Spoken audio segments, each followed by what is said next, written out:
Jangan biarkan tanganmu tergenggam. Bukalah, mari bergandeng tangan. Berkali-kali disampaikan bahwa potensi zakat itu begitu besar sekali. Ada yang bilang 216 triliun, 217 triliun, 267 triliun. Tapi itu yang angka yang sampai sekian triliun itu faktanya baru sangat kecil sekali. Hanya 8 triliun yang bisa dikumpulkan oleh seluruh lembaga amil zakat di Indonesia, termasuk basismu.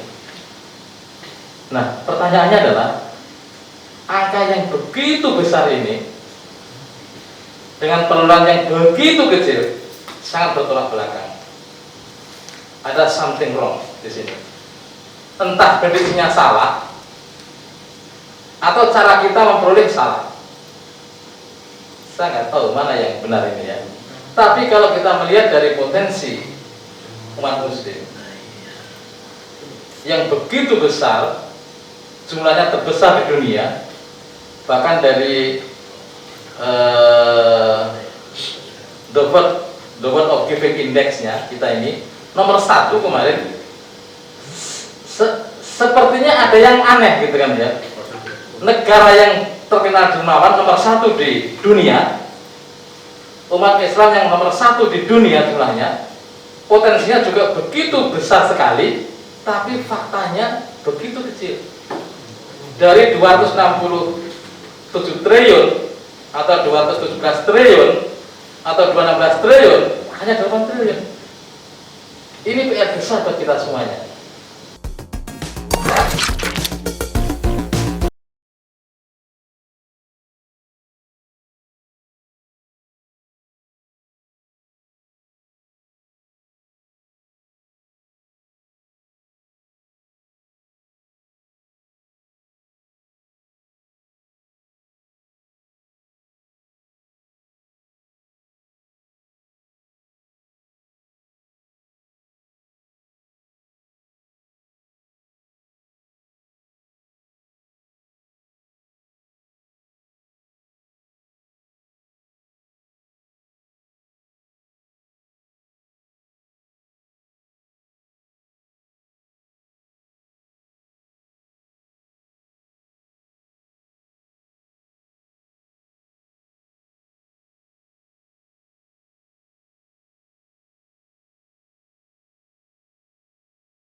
Isya Allah sudah kita tunaikan. Saatnya kita memulai acara kita di sesi yang lanjutan dari yang sebelum maghrib tadi ya. Terus kalian rekan-rekan yang dirahmati Allah, saya ingin sharing sedikit saja terkait dengan potensi zakat. Remind lagi lah ya. Kita remind lagi lah.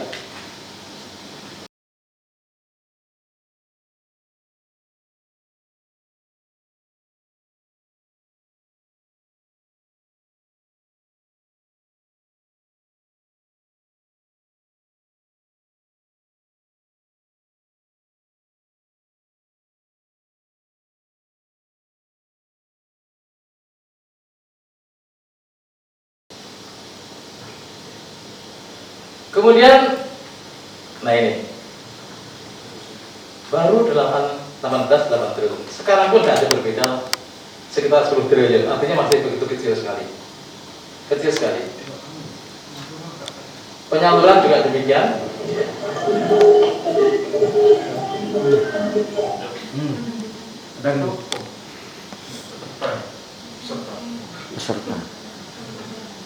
Nah, kemudian pertanyaan adalah, Lasismu akan mengambil porsi berapa dari 217 triliun tadi itu?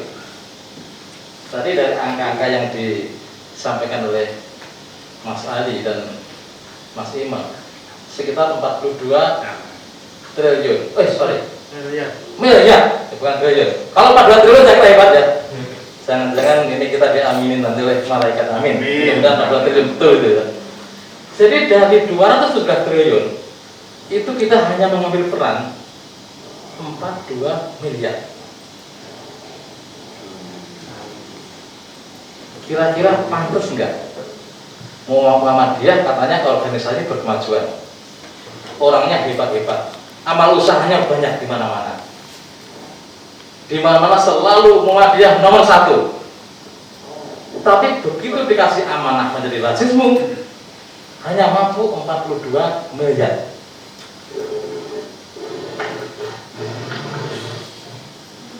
Mungkin kita perlu bertanya, jadi model manusia seperti apa kita ini? Kira-kira, termasuk saya gitu. Ya. Model manusia seperti apa kita ini? Kue yang begitu besar, seluruh fasilitas ada semuanya, tapi kita hanya berani mengambil peran yang begitu kecil. Saya nggak tahu, di 42 miliar tadi itu sudah termasuk 25 miliar beban atau tidak? Kalau termasuk, ya sudah. Termasuk. Kalau termasuk artinya apa? Begitu kecil peran kita. Begitu kecil peran kita. Nah, saya kira di forum ini, ayo kita cari jalan keluarnya seperti apa. Introspeksi lah kita ini ya. Baik pengurus wilayah, pengurus daerah, para manajer, para eksekutif, dan seluruh jajaran Muhammadiyah saya kira harus berpikir ulang. Model apa kayak kita seperti ini? Nah, saya coba sharing saja ya. Saya beberapa waktu yang lalu diminta oleh Pemprov Jatim untuk menjadi pembicara terkait strategi bagaimana agar perusahaan sustain gitu kan. Nah, saya mencoba mengkut beberapa hal yang saya tulis waktu itu. Pertama ya, kita fokus ke core bisnis kita. Kalau saya yakin pada core bisnis kita, yakin kepada lasisme. Kalau kita nggak pede, kita nggak yakin, sulit kita mencapai. Yakin nggak kira-kira 217 triliun itu ada sebenarnya? Ini yang penting, yakin dulu, fokus pada core bisnis kita, fokus pada lasisme.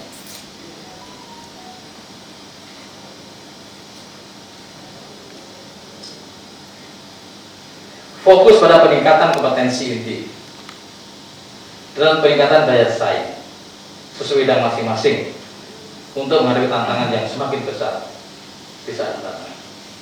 Kompetitor kita ini tidak hanya sesama lasis, saya kira. Ada bank-bank syariah, ada lembaga-lembaga charity, ada lembaga-lembaga yang lain. Ya mungkin kita tidak menyebut saingan lah, tapi orang yang mengeroyok kue tadi itu banyak sekali. Tapi insya Allah di antara lembaga yang lain tadi itu kita punya legal standing yang kuat, karena ada undang-undangnya, kemudian ada PP-nya, ada permennya, lengkap. Seluruh piranti legal lasisme itu punya posisi yang sangat kuat, sehingga saya ingin mengajak ke rekan-rekan semuanya, mari kita takar kembali keyakinan kita, fokus kita ini seberapa jauh selama ini, termasuk pengurus wilayah saya kira ya. Kemudian yang kedua adalah sustainable growth. Ya alhamdulillah tadi dari data-data memang growth-nya cukup bagus sudah, terutama dana korban yang sangat fantastis menurut saya. Seberapapun targetnya terlampaui. Nah ini yang asik begini. Ya. Dari data masa lalu, seberapa target ditetapkan terlampaui. Dan untuk kali ini menargetkan 25 miliar dari 8 miliar. Saya kira ini dasar luar biasa ini. Insya Allah tercapai Mas Imam. Amin. Ya. Semua mendukung, daerah mendukung, KRL mendukung, PWM mendukung, PP mendukung. Saya kira ini bukan hal yang mustahil, bukan impossible, tapi possible menurut saya. Jadi mari kita fokus pada core business kita, fokus kepada lasisme, fokus yakin sekali pada apa yang kita lakukan ini adalah mempunyai porsi yang begitu besar, andil begitu besar. Yang ketiga adalah memperkuat fundamental keuangan dan resources.